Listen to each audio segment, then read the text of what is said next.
Hey guys, I'm here with my new bike. I'm getting ready to build. So I was going to do a race today, but I basically just didn't want to pay for it. It was going to be too expensive. I was going to do the Worldwide Technology Crit in St. Louis, and it was going to be 90 bucks. And $90 to get dropped from 2 crits, it just doesn't seem worth it. So let me tell you a story on this bike. This is my new Klein Quantum Pro, and I think it's an interesting story. So I listen to this Slow Ride podcast, and they get emails and stuff from around the world, and they talk a lot about Kleins, especially in the mountain bike world. So I always wanted one, and the thing that made them super famous was their beautiful paint jobs. Now this, if you can kind of tell, is one of those color changing. It's called Chameleon Green. Chameleon Jade. Chameleon Jade. Yeah, Chameleon Jade. Now here's the story. They talked about on this podcast, somebody in St. Louis, they got an email, somebody in St. Louis had all of these Klein frames for sale listed on Craigslist of all places.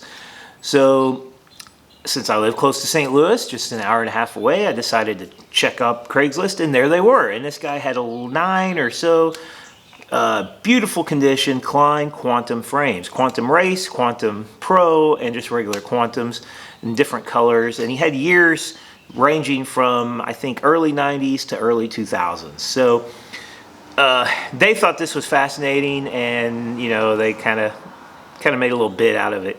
Well, I contacted the guy and started negotiating for a frame, kind of half as a joke and half, you know, it was like I kind of really wanted to see.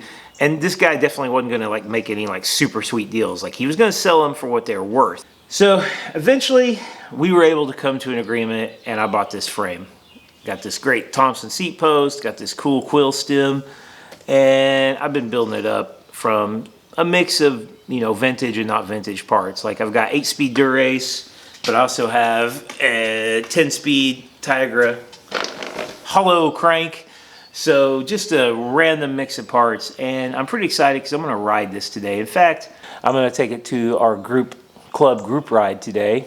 They're having a brew ride from DuQuoin, and I'm going to show it off there. I'm pretty excited. If things couldn't get any better, they did, because I got, look at this. This is authentic 90s bar tape. I got this at my local bike shop. I didn't even know I had a local bike shop. I mean, there's this place right down the road from me. I just moved to Benton. There's this place right down the road with me. It's a bike shop. Most of the stock is, you know, kind of like Walmart style bikes. They do a lot of bike repair and stuff. But they have like parts on the wall that may have been there for 30 years, and including this bar tape. When I went in and asked for bar tape, they're like, bar tape? People don't really use that anymore. And they said, we have some.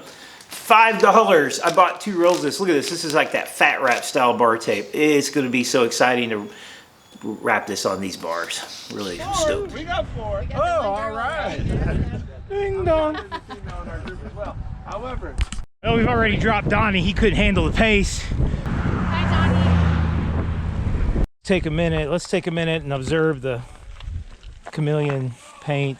it looks really good. Oh, let's just soak it all in. I'm being funny here. Hey, what's up, man? How you doing? All right. What do you think, Corey? You gonna get wet? I mean, Gonna be wet. Gonna be wet. refreshing. Gonna get a little refreshing water on us.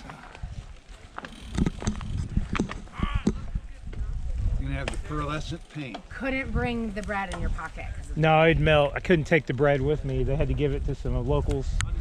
And that's okay. I'm pretty full. The bread is, it's like a triple thick batter that they use with like extra dill weed or something. All right. Well, we're riding in the rain today, guys. And we're at party pace. Man, there is absolutely nothing wrong with having the newest bikes and having, like, you know, tubeless tires and having disc brakes and aero frames and all that stuff.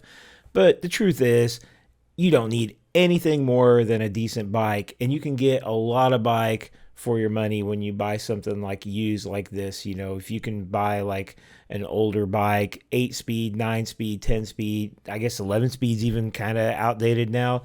But any of these older bikes are great. This doesn't have any carbon anywhere on it. It's aluminum fork. It's you know, just a great riding bike. It's a little over 20 pounds, and I had one of my best times on a hill climb today. I mean, it's not the choice of bike I'd ride if it was a really serious hardcore race ride, but it was fine. And I really think people just need to sometimes chill out on bike technology. And I just bought a set of deep dish wheels of carbon, so I guess I should chill out myself. But really, this bike was a lot of fun to ride, and just couldn't get over how good it looked. I was loving it. What you doing today, Shauna? Geocaching. Yay, geocaching. That's right, folks. Shauna is the geocaching manager. I'm the trail manager and she's the geocaching manager. We have so much fun here at Rend Lake.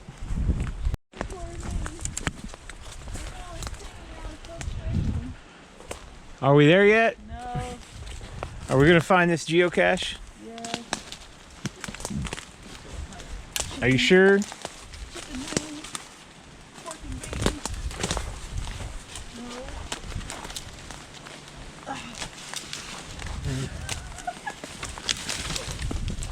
Okay. I need to seriously stop for a minute and take heed of what's happening here. Oh. Yes, she needs to take heed. She found it. Yeah, we're gonna replace this one because it's all busted up. So I got my supplies. All right. Yeah, and this here is a mystery. This is somebody's Old geocache. very old geocache, and it's got smashed. Why? We're just walking into this cool grass. Isn't it beautiful? That's like wheat. It's dancing and Yeah. it's singing. Yeah, it's something. I feel one with the wheat. Is that what it is? I think so. Barley.